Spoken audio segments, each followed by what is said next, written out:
Alam mo ba na habang sinakop na Kastila ang halos buong Pilipinas, may isang rehiyon na hindi nila kailanman napasuko? Ang Mindanao at Sulu, tahanan ng mga makapangyarihang sultanato na hindi lang basta nakaligtas, kundi namayagpag.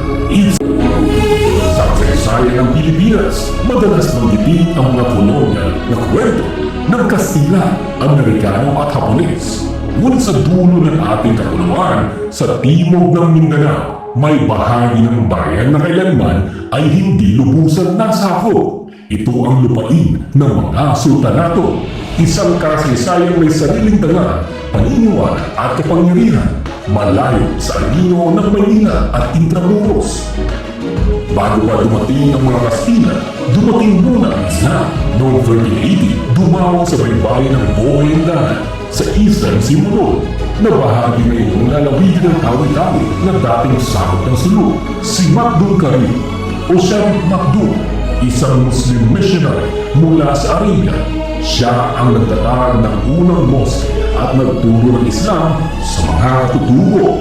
Hanggang ngayon, ang unang mosque na ito sa Pilipinas ay nakatayo pa rin sa tubig indangan, simulong Tawi-Tawi, ang Sheikh Karim ul Magdul Mosque, at nananatiling banal hanggang ngayon. Ngunit ang tunay na pundasyon ng Sultanato ng Sulu ay tinayo ni Sharif ul Hashim noong 1450, isang Arabong may lahi di umano mula kay Propeta Muhammad. Pinakasalan niya ang anak na isang lokal na pinuno at itinatag ang Sultanate of Sulu. Si Sharif ul Hashim ang unang sultan ng Sulu, isang pamamulong pinaghalong relihiyon, batas at tradisyon. Sumunod si Sharif Kabungsuan na dumaan sa Mindanao kung saan pinagsama niya ang Islam at pamumuno bilang isang sultan. Kasunod nito, sa gitnang bahagi ng Mindanao sa tinatawag ngayong Cotabato, isinilang ang Sultanato ng Maguindanao. Pinamunuan ito ng isa pang Sharif, si Sharif Kabungsuan na dumating mula Johor, Malaysia at dumaong sa Mindanao noong ika-16 na siglo. Tulad ng sa Sulu, siya rin ay nagpakasal sa anak ng isang dato at pinagsama ang lokal na tradisyon sa Islam. Hindi basta-basta ang lawak ng mga sultanato. Sa hurot ng kanilang kapangyarihan, ang sultanato ng Sulu ay umaabot mula Palawan, Basilan, Zamboanga Peninsula, bahagi ng Sabah na ngayon ay Malaysia, hanggang sa Tawi-Tawi. Ang Sultanato ng Maguindanao naman ay umaabot mula Lanao hanggang Davao Region. Tinatawid ang Pulangi River, ang ugat ng kabiasnan ng Mindanao. Hindi lang sila pinuno sa espiritual at politikal na aspeto, kundi mga hari rin ng kalakalan. Ang Sulu ay kilala sa perlas, Maguindanao sa baka at bigas. Ang mga barko mula Malaysia, Indonesia, India at China ay regular na dumarayo. May sarili silang diplomatic relations, may sariling batas batay sa Quran at mga alyansa sa mga karatig na kaharian sa Southeast Asia. Ang pamumuno ng sultan ay suportado ng mga dato, ang lokal na pinuno, panglima o tagapayo, military leaders at rahamuda, ang tagapagmana ng trono. Ang kanilang sistemang panlipunan ay organisado at matatag. May sariling sistema ng hustisya, kalendaryo ng mga pagdiriwang at formal na edukasyon sa ilalim ng mga imam at ustads.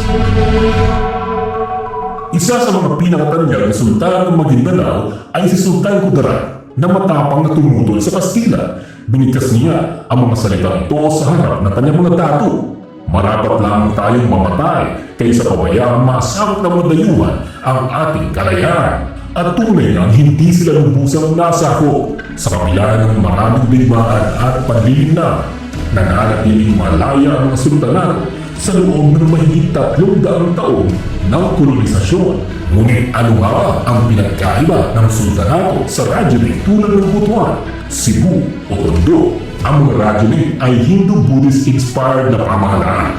Nanggaling ang kanilang ideolohiya sa India at Sri Lanka.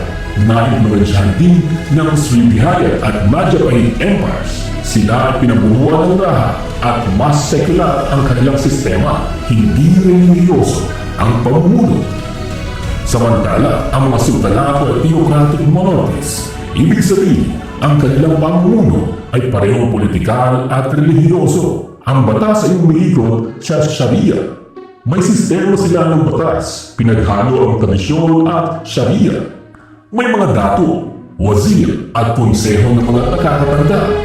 Ang kanilang kultura ay may sariling panitikan, awitin at saya. May malalim na pagganang sa edukasyon at paniniwala. Hindi naging madali para sa mga Kastila ang pasukin ng Mindanao at Sulu kahit ilang ulit silang umatake. Nabigo sila dahil ito sa matibay na liderato ng mga sultan at sa paninindigan ng mga mamamayan. Ipinaglaban nila ang kanilang lupain at pananampalataya. Ang pamana ng mga sultanato ay hindi natakot sa espada, sa kultura, wika at pananampalataya. Ang Islam ay buhay pa rin sa malaking bahagi ng Mindanao. Ang mga sultanato ay patunay na kahit sa gitna ng kolonisasyon, may mga bahagi ng Pilipinas na hindi kailanman yumuko. Hanggang ngayon, ang mga sultanato ay kinikilala bilang bahagi ng cultural heritage ng bansa. At sa bagong panahon, ito muling binubuhay bilang simbolo ng dignidad at kasarilan ng mga people. Ang kasaysayan ng sultanato ay hindi lang bahagi ng kasaysayan ng Muslim Mindanao. Ito ay kasaysayan ng Pilipinas.